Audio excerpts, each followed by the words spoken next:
Hello दोस्तों, इस video में हम आपको बताएंगे रामायण से जुड़ी 18 रहस्यमयी बातें। तो पूरी वीडियो देखें और चैनल पर नए हैं तो चैनल को सब्सक्राइब कर ONL नोटिफिकेशन कर, ताकि जब वीडियो अपलोड हो सबसे पहले आपको नोटिफिकेशन मिले। नंबर 1, श्री राम की माँ कौशल्या कौशल देश की राजकुमारी थी। कौशल्या के पिता का नाम सकौशल व माता का नाम अमृत प्रभा था। नंबर 2, राम ने विभीषण को अजर अमर रहने का वरदान दिया था। कहा जाता है भगवान श्री राम द्वारा उन्हें लंका में धर्म व सत्य का प्रचार करने की जिम्मेदारी दी गई और साथ ही अमृता का वरदान भी दिया गया था। नंबर 3, भगवान राम विष्णु के 7वें अवतार थे और लक्ष्मण को शेषनाग का अवतार माना जाता है। भरत और शत्रुघ्न को भगवान विष्णु द्वारा हाथों में धारण किए गए सुदर्शन चक्र और शंख सैल का अवतार माना जाता है। नंबर 4, देवी सीता भगवान शिव के धनुष को बचपन से ही खेल खेल में उठा लेती थी, इसीलिए उनके स्वयंवर में धनुष जिसका नाम पिनाका था उस पर प्रत्यंचा चढ़ाने की शर्त रखी गई थी। नंबर 5, एक बार रावण जब भगवान शिव के दर्शन करने के लिए कैलाश पर्वत गए, उन्हें मार्ग में नंदी मिले जिनको रावण ने वानर के मुंह वाला कहकर उसका उपहास हो रहा है। नंदी ने तब रावण को श्राप दिया कि वानरों के कारण ही तुम्हारी मृत्यु होगी। नंबर 6, रावण ने माता सीता को हाथ नहीं लगाया था, वो इसलिए जब रावण अपने विजय अभियान के दौरान स्वर्ग पहुंचा तो वहां उसे रंभा नाम की एक अप्सरा थी। रावण उस पर मोहित हो गया था। रावण ने जब उसे छूने का प्रयास किया तो उसने कहा कि मैं आपके भाई कुबेर के पुत्र नल कुबेर के लिए आरक्षित हूँ, इसलिए मैं आपकी पुत्र वधु के समान हूँ। रावण अपनी शक्ति में इतना चूर था कि उसने उसकी एक न मानी। जब नल कुबेर को इस बात का पता चला तो उसने रावण को श्राप दिया कि आज के बाद यदि किसी पराई स्त्री को उसकी इच्छा के विरुद्ध छुआ तो उसके मस्तक के 100 टुकड़े हो जाएंगे। नंबर 7, रावण की बहन सुपर्णखा ने खुद रावण को श्राप दिया था कि उसका सर्वनाश हो जाए। सुपर्णखा का पति राक्षस राजा कालकेय का सेनापति थात्य, जिसका वध रावण ने अपने विश्व विजय अभियान के दौरान कर दिया। नंबर 9, राम सेतु बनाने में कुल 5 दिन का समय लगा था। यह पुल 100 योजन लंबा 10 योजन चौड़ा था। 1 योजन लगभग 13 किलोमीटर के बराबर होता है। नंबर 10, रावण जब विश्व विजय पर निकला तो उसका युद्ध अयोध्या के राजा अनरण्य के साथ हुआ, जिसमें रावण विजयी रहा। राजा अनरण्य वीर गति को प्राप्त हुए। उन्होंने मरते हुए श्राप दिया कि तेरी मृत्यु मेरे कुल के एक युवक द्वारा होगी। नंबर 11, वाल्मीकि रामायण के अनुसार एक बार रावण अपने पुष्पक विमान से जा रहा था। उसने एक सुंदर युवती को तप करते देखा। वह युवती वेदवती थी जो भगवान विष्णु को पति के रूप में पाने के लिए तपस्या कर रही। रावण उस पर मोहित हो गया और उसे जबरदस्ती अपने साथ ले जाने का प्रयास करने लगा। तब उस तपस्वी युवती ने रावण को श्राप दिया कि तेरी मृत्यु का कारण एक स्त्री बनेगी और उसने अपने प्राण त्याग दिए।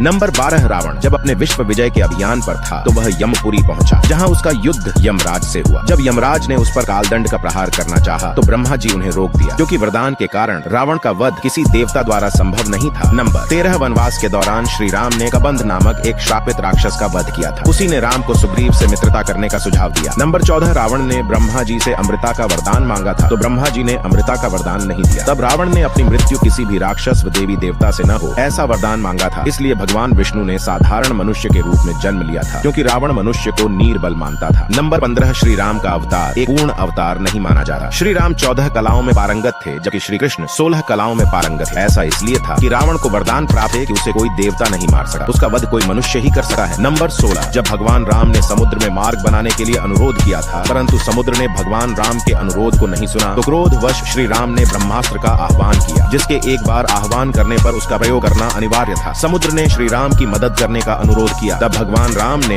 ब्रह्मास्त्र का प्रयोग धृतुल्य नाम के स्थान पर किया था, जिसे आज राजस्थान के नाम से जाना जाता है। नंबर 17, महाभारत के युद्ध में श्री राम के वंशज ने भी भाग लिया था, जो कि राम के पुत्र कुश हुए। कुश की 85वीं पीढ़ी में शल्य हुए, जो महाभारत के काल में कौरवों की ओर से लड़े थे। नंबर 18, भगवान श्री राम ने ही सर्वप्रथम भारत की सभी जातियों और संप्रदायों को एक सूत्र में बांधने का कार्य अपने 14 वर्ष के वनवास के दौरान किया था। उन्होंने सभी भारतीयों के साथ मिलकर अखंड भारत की स्थापना की थी।